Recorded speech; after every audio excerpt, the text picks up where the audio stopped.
This is Analytical Perspective.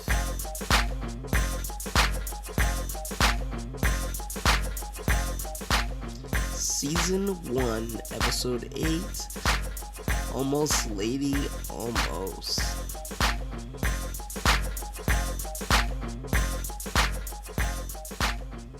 So, welcome back to another episode of Analytical Perspective, the entertainment side, because some of you might know me from the politics side. But I know I said I was not going to do another review of Run the World, but I've decided to do another one. To do another one because there is a scene in Run the World on the finale that I would like to discuss. In fact, there's probably two scenes that I would want to discuss. But before we get too deep into it, I must also say the title of the finale, or season 1, episode 8, is Almost Lady Almost. So let's get started. The episode starts with all the ladies except Whitney in a taxi cab. They're in a taxi cab because they're just coming from eating Chinese or Japanese food from an exquisite restaurant, and they're debating, like, is that the best Chinese food or stuff like that. And while they're doing that, Hope is giving them these papers about a scavenger hunt that they're supposed to be doing, because remember, they're all doing this as part of the whole bridesmaids, whole bachelorette party kind of deal. So she's giving them this scavenger hunt that has weird tasks like take a picture next to a police officer on a horse or borrow a condom from someone. And the only one that's really committed to the scavenger hunt is Sandy, which kind of amazes me because Sandy doesn't seem like she would be the one most committed to it. I would think like that Renee would be it, but Renee is actually like, nah, I don't want to do this. And so is Ella. So Whitney is still at Sandy's apartment. And we left out the previous episode with Ola showing up at the door. So I'm going to side park Whitney and Ola because that's where I want to go with a deeper conversation. But I also want to give a little bit more in depth about this whole bachelorette party. So, with this bachelorette party kind of thing, we learned a few things. One, we learned when they are in this taxi cab that they're going to the next destination on the list of things that Hope has found on the internet for people to do for a bachelorette party in the city.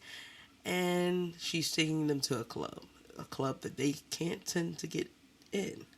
They can't get in because it's supposedly over capacity, even though there's a line there, and even though the bouncer is letting certain people come in anyway.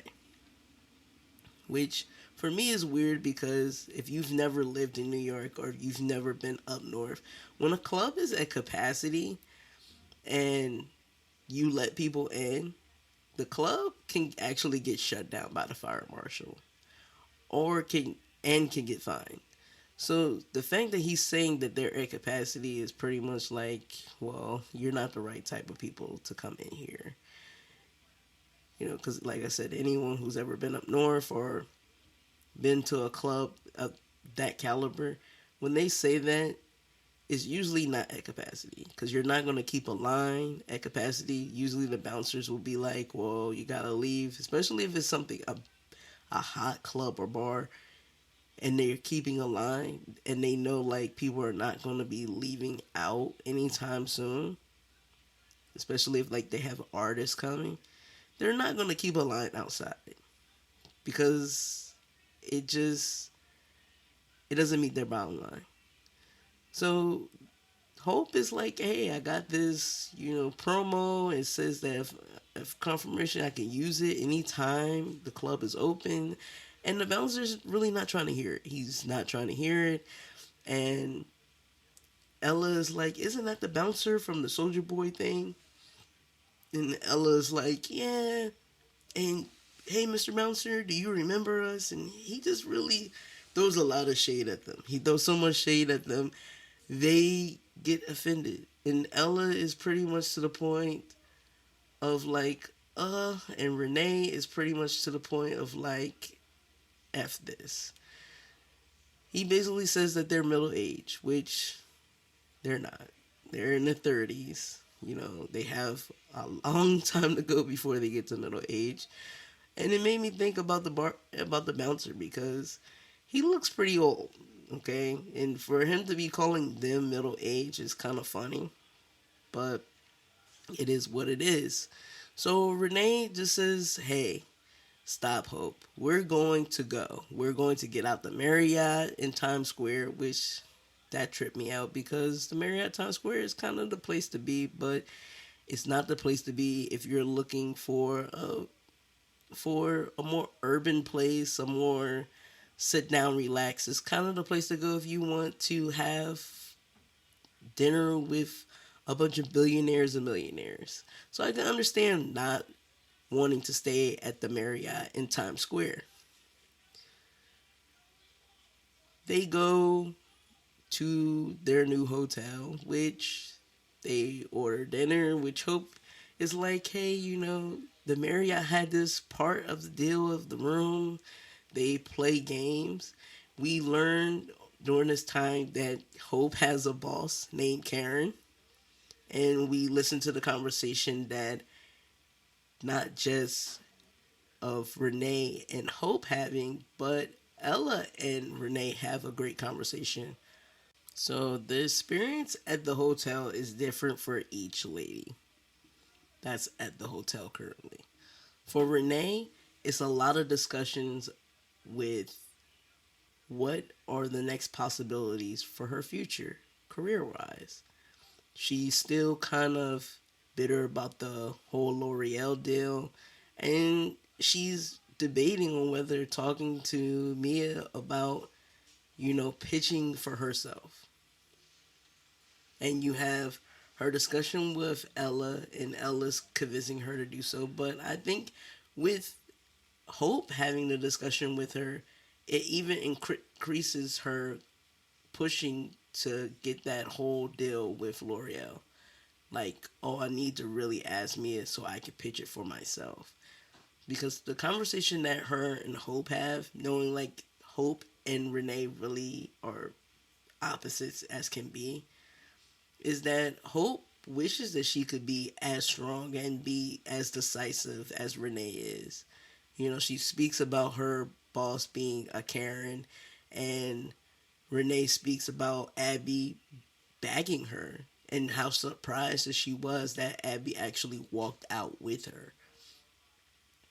And then they break away from that conversation to talk about how they're basically leaving a generation of non Beckys and non Karens because you can't imagine someone wanting to be called Karen or Becky being born during this time and later being called that because of the fact of how those names are being characterized in society.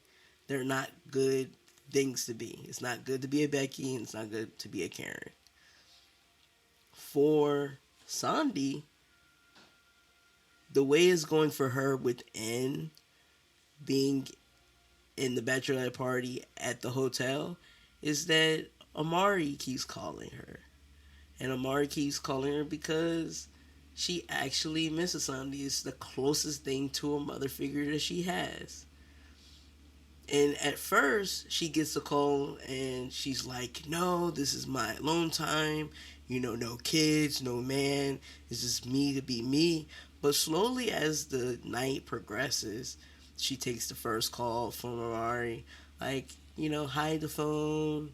I don't want your dad to call me, all that kind of stuff. And, when it's time for bed, call me back. And then you finally see her on the second call with Amari when she's singing her to sleep. And we've seen in this episode alone how wild Sandy is. because usually from the first 7 episodes, Sandy is really the more subdued woman out the group. I mean, Whitney is subdued too, but Sandy has been super subdued. In this episode, you see her making a dress out of toilet paper. You see her like, hey, I want to be wild and free. I have my own character. I have my own ideology without Matthew. And you also see her like gravitating back to, yes, I also am an individual, but I like being a part of Amari's life, and I like being with Matthew because she has the phone call with Matthew because he takes the phone from Amari after she falls asleep, and it's like, you need to get your thesis done, and you know go to, I'll take care of everything, you just spend another night there, which I thought was so respectful of Matthew, like to give her a whole another night because she has all those 15 pages to get done for Dr. Baptiste. Like, that was inspirational. And then you have Ella. Ella's night, as it progresses, is from sadness to, I guess, hope and faith in herself. She starts out like her and Anderson talking about how he is, and then reading an email that he sent her. And the email is very, for me, it took me a little bit of time to understand it. Okay? I'm not going to even lie. Because Anderson basically sent her an email discussing the woman that he fell in love with. And the woman that he fell in love with was the woman who wrote What the L. And she wrote this tweet, I guess, or blog on What the L called The Space to Come Apart. And in it, it says, lately I've grown tired of showing off just because. Showing off while lacking the spark to challenge myself. I feel lost and empty on passion. But no one believes me. So I perform myself from time to time. Now, my basic understanding is this of that is she gets overwhelmed trying to live to a standard that she either is not of or doesn't believe in, while at the same time feeling like she is stagnant because where she wants to be hasn't been delivered. So every day becomes an act when in reality those acts just drain her more of passion because they become a delusion that is so believable that her truths are made into lies. So even when she's telling people how she necessarily feels, they're not looked at as, well, that's the way it is. It's basically looked at as, well, you have this perception out there that, you're this strong woman, you don't need this, or whatever it may be. And that's what everyone is following. They're not following that deep inside, she's a whole nother being. And that's a discussion for another time because I know some people don't understand that there's a difference between having a persona and having character. A persona is just an aspect of your character. It could be the wild, crazy side of you. That's the persona that I give out to everyone because it makes people happy. It makes people feel as though they're part of something. But that may not be my character. Like, for instance, I don't know how many of you watch sports, but Terrell Owens, who used to be a Dallas Cowboy, he often talks about how he is an introvert. He's quiet. He's not the showman that he was when he was playing football. Everyone gave him this bad boy, he's a show off, he's a showtime kind of person, but deep down, that's not him. Deep down, he doesn't mind being alone. He doesn't mind being in a space for himself. But the persona that he gives off is, hey, I'm the party kind of guy, and I'm the guy who likes to be around a whole bunch of people. And people start to believe at times when you give off that persona enough that that is how your true being is, that that's your true character. It's not. Sometimes you give off something so it makes other people happy, so other people can gravitate to you. I have that issue myself. I am an introvert. I like to be in the surrounding by myself a lot of the times. But when I go out, a lot of people would not know that I'm an introvert. That I gravitate to surroundings or by myself. When I go to parties, I don't feel comfortable at parties. Even though people gravitate to me and want to have conversations because they think that the persona that I put out there to have conversations with people and to have these conversations with people, they believe like that is me embodied, and it's not. It's just the persona I put out there because it makes other people comfortable and it makes it easier for me to be around other people because then they're not trying to figure me out in per se. They get just enough of what they need to be able to be comfortable. But that's how all the women deal with things. So, with that said, Ella basically goes to meet Anderson. And he tells her that, just because you fell this time doesn't mean that the next time that you're going to fall, you could soar. And he and Ella are the conversation that I want to have. They're the conversation I want to have because it's important. It's important because for me, I'm stuck on why Anderson left the way he did and why he has popped back up the way he did. But I thought it was very admirable the way he went about apologizing. He didn't necessarily have to say, I'm sorry. All he had to do was basically submit to her or give her enough praise to motivate her to say, hey, you know what? I'm not downplaying what you are currently doing, and I'm not trying to persuade you that you're not good enough.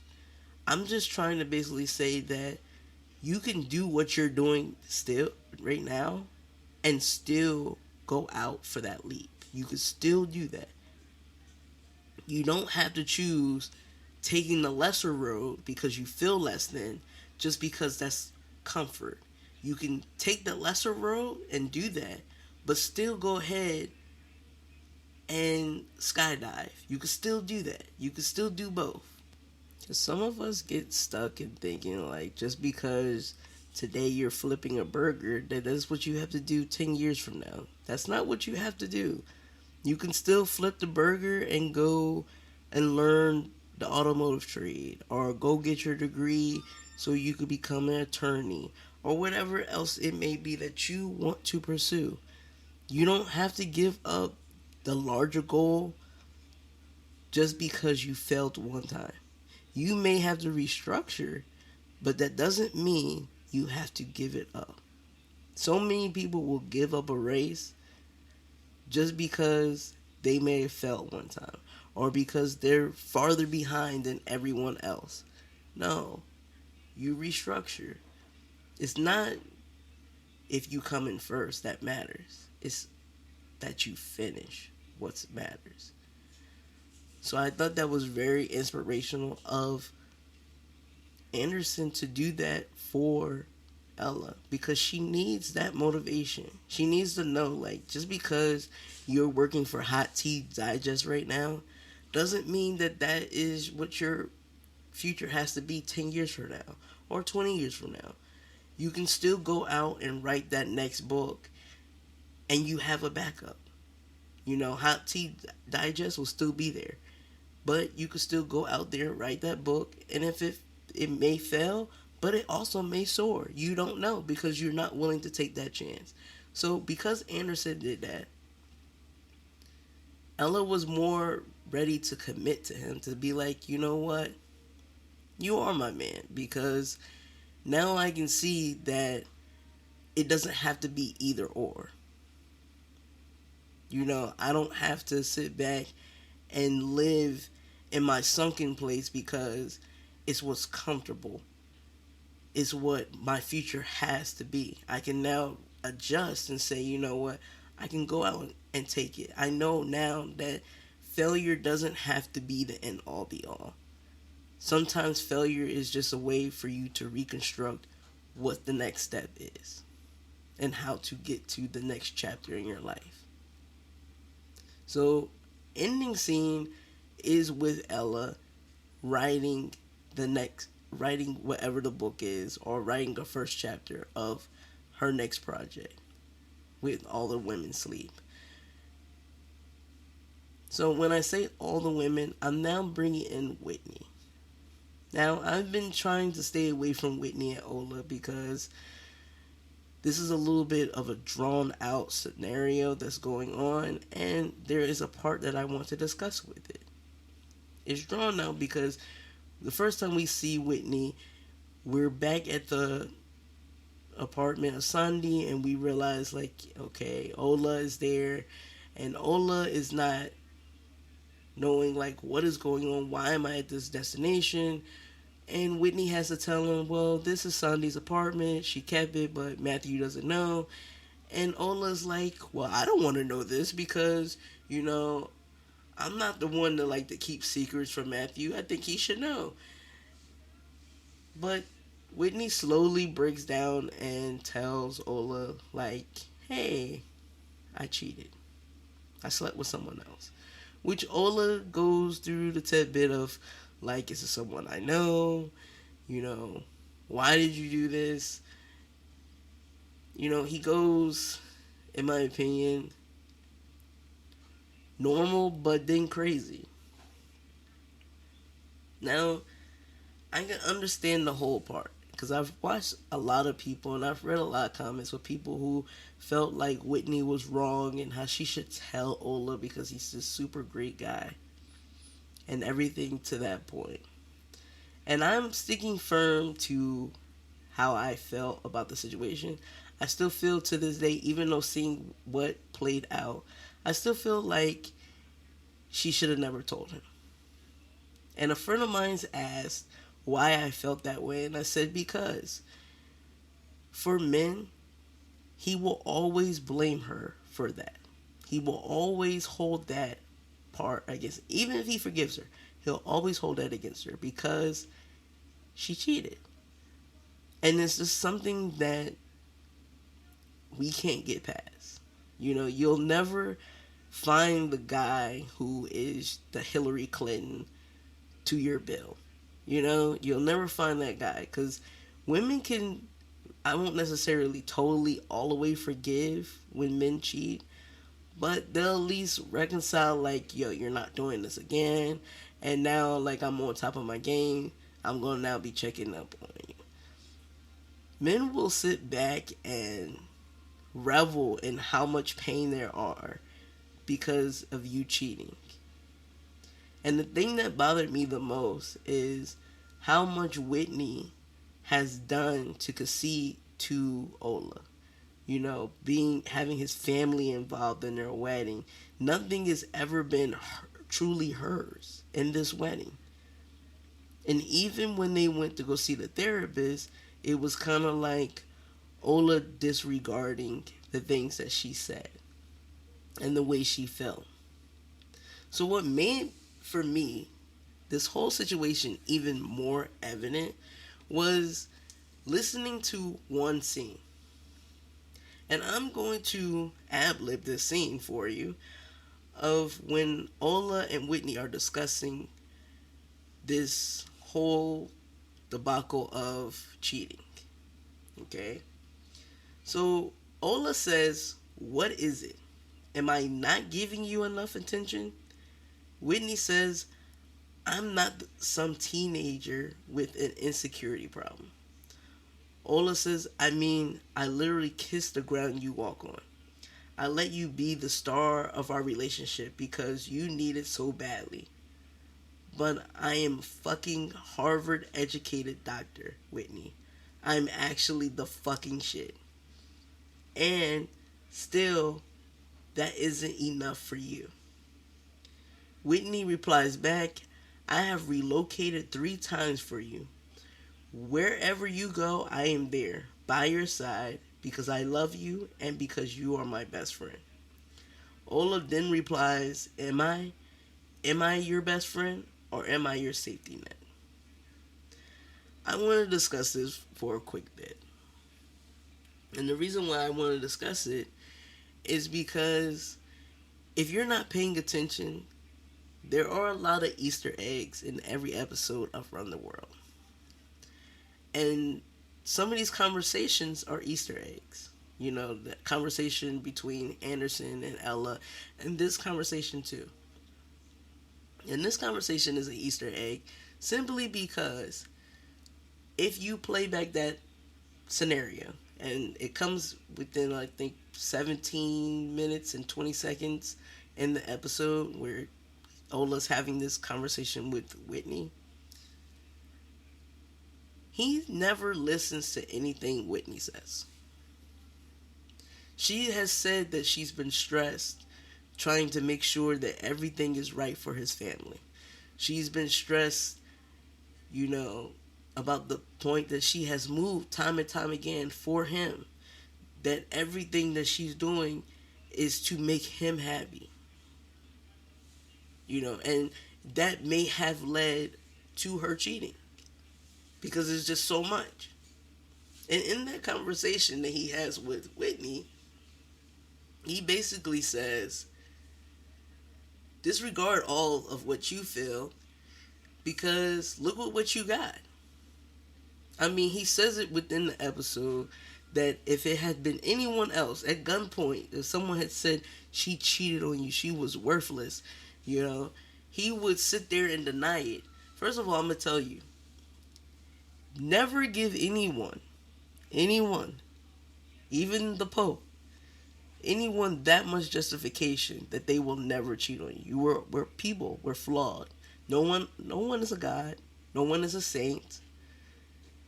And some of us may have been sinners at one point in time. But never give anyone that justification. And I'm going to tell you why.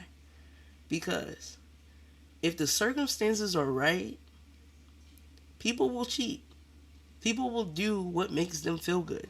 People will do what benefits them. It is human nature to do that. No one wants to be in pain. No one wants to be in sorrow. No one wants to be sad. No one wants to feel left out. Just realize you should never give anyone that benefit of the doubt. Okay? And I know there's some people who will listen and they're going to say, well, that's not me. I would never cheat. You can't say that. You can't say if the right man or the right woman that you have dreamed of all your life stood right in front of you. You know, because I know some of you probably love Denzel or Michael B. Jordan or whoever it may be. Stood right in front of you and said, take me.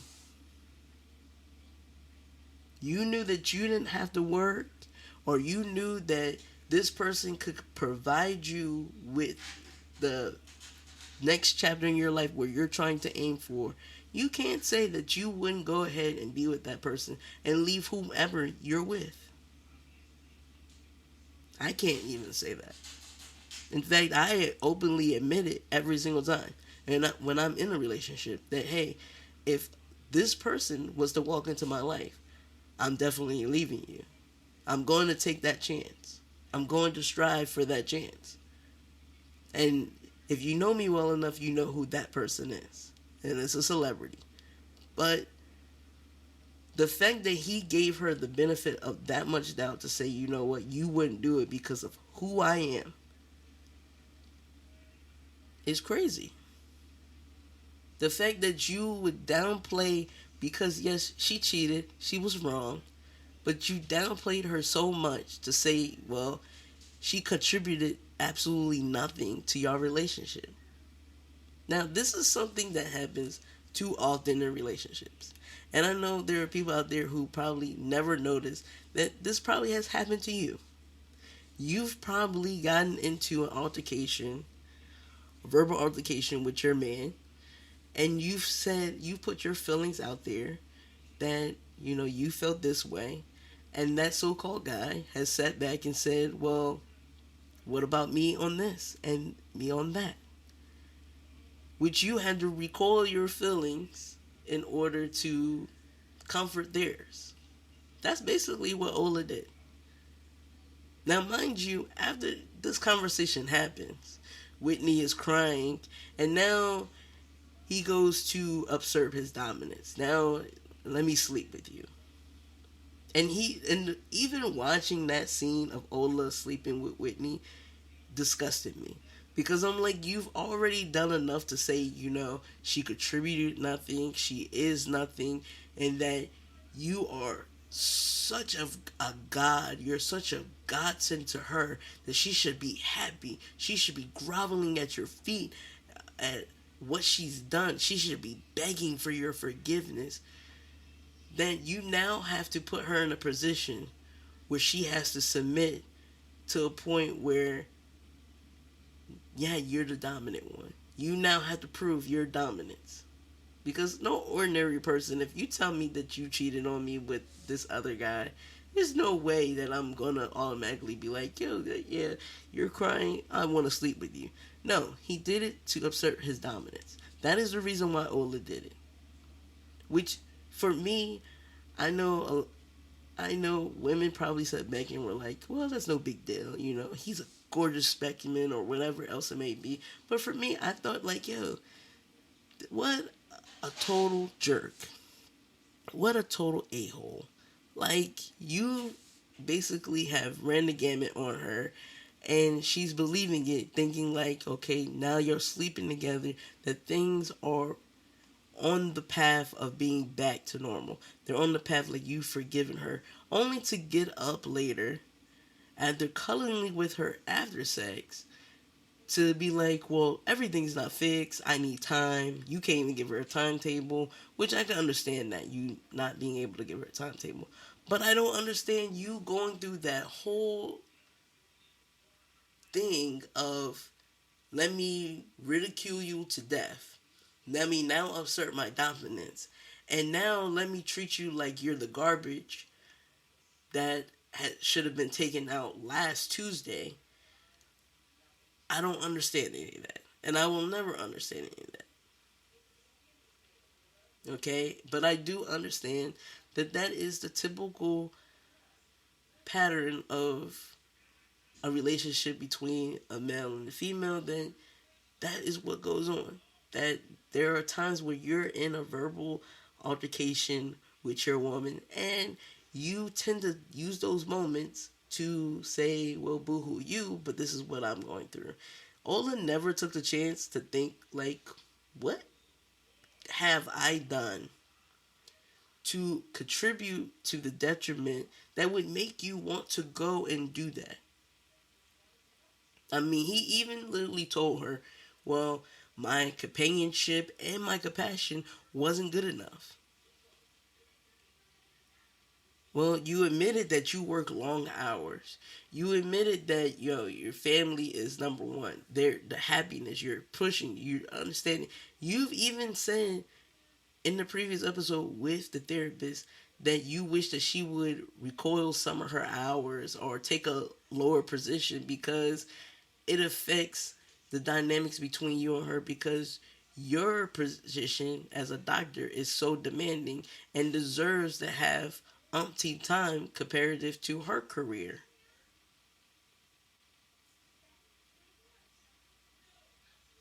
Now, with all of this said, I feel like we should really think about this, because I'm going to come out with another video of what I want season 2 to be. But I want you to think about Ola and Whitney.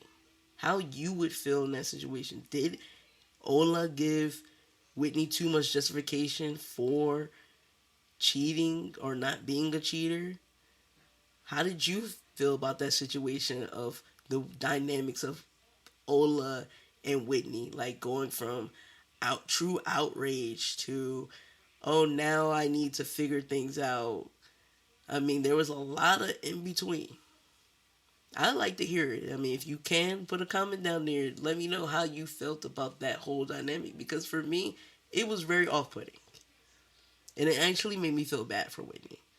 And I felt bad for Whitney a few times over. So, my rating for this episode of season 1, season 8, the finale, Lady Almost Lady, is definitely a 9.5. It is leaving me wanting more, and from what I'm seeing, it's leaving a lot of people wanting more. Okay, we want to know what happens to Ella. Is the chapter in her book, what is the chapter going to be? You know, what is this book going to be about? How are her and Anderson going to get together? Like, you know, are they really going to sit back and pursue something honest and true? Or is it going to be another situation where Anderson just dips? We also want to know, where is it going to go between Matthew and Sandy? Will Sandy find her own voice next season? How is her relationship between her and Dr. Baptiste going to do? You know, what would that thesis truly be about? Will it be a thesis that gives her a voice and makes her stand out, or will it be something where she feels that she has to be back in the shadows of Matthew? We also want to see if Renee's going to give that pitch to L'Oreal. You know, I honestly, when it comes to Renee, I want to see how long Abby is going to be her road dog. Like, I want to see, like, is Abby going to stick with her, or is Abby going to go back to the marketing firm and be like, yo, you know, I made the wrong decision. You know, I'm back. You know, I would love for, you know, Abby to stick behind Renee and they do something together, because it could be very successful. And I would love to see Whitney and Ola. Like, I want to see what happens to this relationship. Will this become a Renee and Jason type of deal where they're just not together? You know, they all go their separate ways, or will they try to make up? For me, I feel like Whitney should have her time. She should have her time to find herself. And I feel like Ola needs to really think about whether Whitney is the one. Because if you feel already, not even being married, that you give 100 and she gives 0, that she comes into the relationship contributing nothing, then is she really the one? Or is that just something that you already prefer? You know, are you that guy who just prefers being the one that a woman relies on, instead of the guy who wants a woman to come in with her own rights and her own integrity, and you guys transform and evolve together? I don't know, but I hope Starz is giving this a season 2. So this has been great, but I do have a little announcement. If you're listening to this review, okay, and if you've made it this far, there is always a little link at the top corners of these reviews to see a friend of mine's. And she's called Hustle Queen. And she gives great reviews on things from The Shy to Sisters, which, you know, Sisters is having its own issues. But she gives great reviews. And if you could stop by and show her some love, or just listen to a review or comment, whatever, you know, 1 of the 3, like, subscribe, you know, comment 1 of the 3, it would be nice. It would be a nice favor to me, you know, boosting up that channel, but also because new content is always coming on that channel, and, you know, I want you to be a part of it. There's some special things probably coming to that channel very soon. So if you could do that for me, it would be much obliged. But otherwise, enjoy the rest of your weekend. Enjoy the beginning of your work week. And I am going to hit you out with one more video. On my expectations, it won't be as long as this one, but I do have some expectations that I want for season 2. So I'm about to put that out after I put this one out. So I will see you then. But otherwise, it's been great. And like I said, you have a great rest of your weekend and beginning to your work week.